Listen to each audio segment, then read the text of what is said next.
Yo, what's going on everybody? It's your boy Naruto Explain here, bringing you guys another Boruto Naruto Next Generation discussion on the fallout from Boruto chapter 77, and this time we got to talk about the huge ramifications that are coming as a direct result of Kawaki doing the one thing that we all knew was coming but still broke our collective hearts altogether, which is Kawaki sealed away Naruto and Hinata with no remorse, the same way that Jigen had no remorse in turning Konohamaru into a human shish kebab when Konohamaru tried to protect Naruto from Jigen, with Kawaki essentially committing what will be viewed as an act of treason by Kawaki by not just Konoha but also the other ninja villages as well. While his reasoning might have been well-intentioned, perception is reality, and the perception people are going to have of Kawaki is not going to be a kind one, which brings us to the topic of today's video. The manhunt for Kawaki that we were teased 2 chapters ago finally appears to be here, and this conflict is going to be needed in a major way to boost up Team 7 and drive them to become stronger during the upcoming Boruto time skip. We've all wondered over the last 7 years of Boruto's manga being in Weekly Shonen Jump and in V-Jump magazine. We've wondered just what it is that causes Kawaki to turn on Naruto, but also why is it that he and Boruto are fighting, and we're finally getting our answers here. Kawaki's insane plan to eradicate the Otsutsuki, every living Otsutsuki clan member, including Boruto, by using the power of karma, has put Boruto into his crosshairs. The last time that Boruto versus Kawaki occurred, Kawaki was fighting against Momoshiki and holding the upper hand in that battle, and when Boruto finally took control, he agreed to allow Kawaki to kill him because it was the only path forward to save everyone in the village that Boruto loved. When Mitsuki and Sarada found out that Boruto had almost died, believing that Code had targeted Boruto, Mitsuki was the first one to poke a hole in what Boruto told him had occurred, because logically it made no sense for him to kill Boruto if Code needed Boruto alive. Sarada and Mitsuki privately discussed their anger at the idea of losing Boruto and having been viewed as being too weak to offer any real assistance to Boruto in battle. Neither of them outright said it, but they knew they were having the truth withheld from them, and it was being withheld because they were not strong enough to be of any use to the village or to Boruto in this instance. They might have started out as a well-balanced team of geniuses, but somewhere along the way Boruto left them behind at a rapid pace, and that weakness is what drove Sarada and Mitsuki to set their goal at becoming strong enough to fight against Otsutsuki level threats, so that the next time Boruto needs them, they can still stand up beside him. As I said before, an Otsutsuki level threat up until now didn't have a true face for them. Momoshiki, Kenshiki, and Urashiki were all dead. None of them actually saw Jigen or Ishiki. However, when they inevitably learned that Kawaki not only sealed away Naruto and Hinata, but Kawaki also directly killed Boruto, it's going to make the tempers flare during their eventual confrontation. However, assuming that they do engage Kawaki, we all know Kawaki is going to run through everybody, from the Chunin and Jonin being sent out to find him, to Team 10 being bodied, to Sarada and Mitsuki being outright dog walking the fight once Kawaki starts using karma, even after Mitsuki uses his sage powers. But it's needed to break down those characters to show them their weaknesses, the same way Code was torn down and built back up.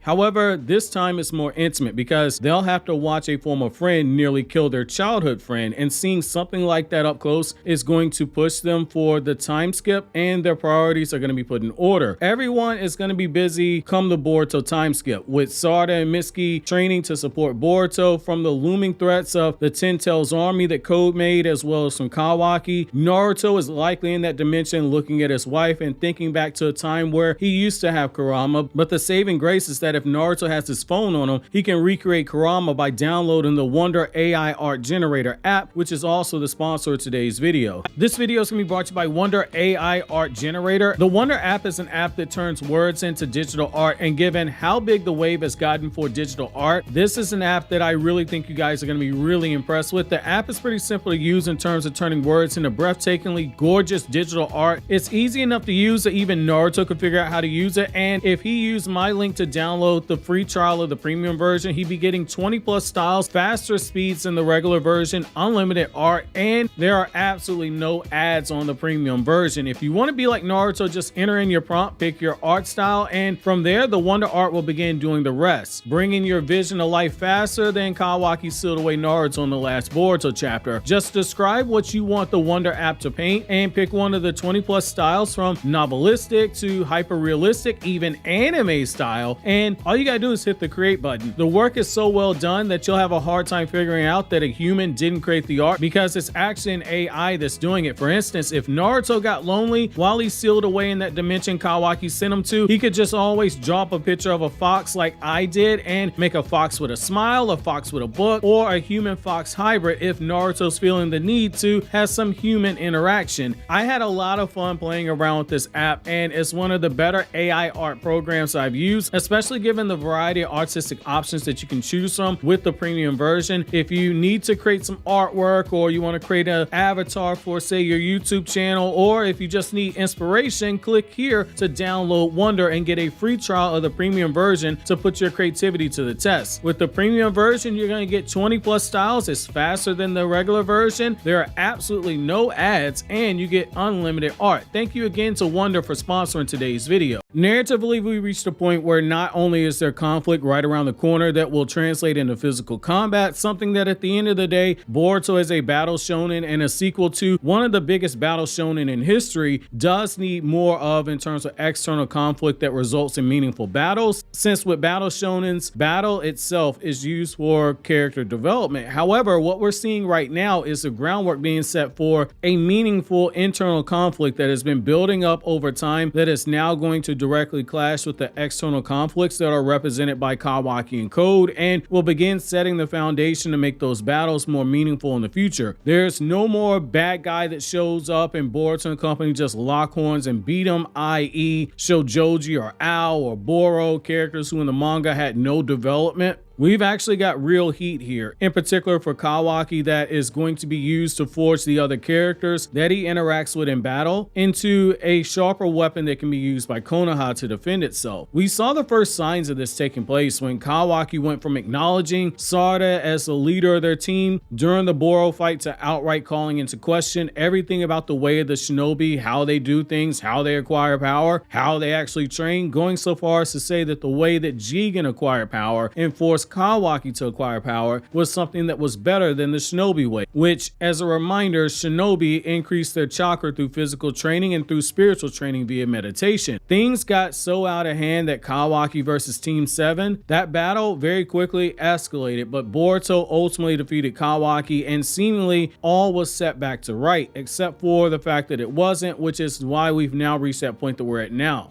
The way of the shinobi versus, ironically, the way of Kara, which is basically the way of the Otsutsuki, since Jigen was the vessel of Ishiki Otsutsuki and he drilled it into Kawaki, the very nature that we're seeing today. Sarada and Mitsuki are already internally dealing with that sense of anger and helplessness that comes from nearly losing Boruto. When you stack on the betrayal by Kawaki, it adds more for their characters. Sarada said it multiple times herself. There were times that she wished and wondered what it would have been like if Naruto was her father, which for any of you guys who've ever thought about that, you want to check out my 3-part What If series for What If Naruto Married Sakura. Sarada idolizes Naruto to the point where he inspired her to become a Hokage. When she learns that Kawaki sealed away Naruto, this might end up being the first time in the series we've actually seen Sarada's Sharingan gain power through hatred directed towards Kawaki and the mixture for a deep love for Naruto and her concern for his well-being. Mitsuki is also extremely passionate about Boruto, learning that Boruto not only was killed by Kawaki, but after that, when Boruto was revived, Boruto didn't even feel he could trust Mitsuki with the truth. Again, irregardless as to the fact that Boruto was ordered to keep it a secret, it's all about perception. It's going to sting from Mitsuki, especially as he sees Kawaki targeting Boruto again. We now see why there was a sense of urgency by Sarada and why Mitsuki was willingly using his sage powers, despite the fact that his body was at risk of breaking down. They've been both pushed to their breaking points. Sarada emotionally and Mitsuki potentially physically. They both have a clear target in their minds right now. That target is going to be Kawaki. However, that's exactly why they have to fail. They need to feel that same sense of helplessness that so many ninja in the ninja world felt after the Fourth Ninja War ended. As the novel set after the war put it, there were many who felt downright ashamed that two men, Madara and Obito Uchiha, possessed more power than 99.9% of the entire Shinobi Alliance. Only the dead Hokage of the past, Might Guy going into the 8th gate, and Team 7 were able to stand up against these dominant powers. When they learned of Kaguya's existence, that she was even stronger than Naruto and Sasuke, it caused a ripple effect of responses. The Raikage built that massive chakra cannon that was strong enough to nuke the moon and leave it in shambles, despite the 5 nations under Kakashi agreeing to demilitarize and share more intel. Kakashi allowed for more research into science, declassifying the enhanced Hashirama cells that Tsunade perfected after the war, using the progressions that Kabuto made with Hashirama cells, which is how she ultimately finished Naruto's Hashirama cell arm and Sasuke's unclaimed Hashirama cell arm.